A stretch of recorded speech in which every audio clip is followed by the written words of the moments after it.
Bonjour chers lecteurs du Bruxelles Star, nous sommes aujourd'hui en direct avec Tatiana Hachimi. Elle se présente en tête de liste à la Chambre pour Bruxelles. Elle représente le Parti populaire. Madame Hachimi, est-ce que vous pouvez vous présenter s'il vous plaît? Oui, bonjour.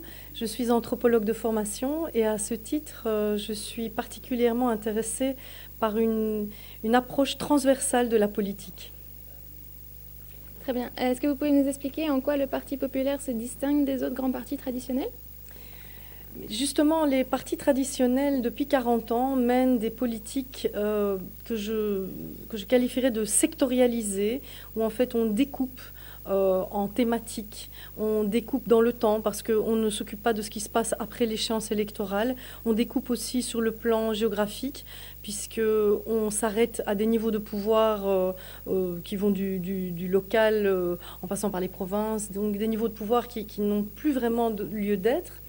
Et tout ceci a fini par créer les conditions de l'exil de la classe moyenne à Bruxelles. Et c'est quelque chose que je déplore. Et donc, j'ai été à la recherche de plus de cohérence, justement d'une politique plus transversale, où on prenne en considération tous les aspects de la vie des individus qui vivent ici.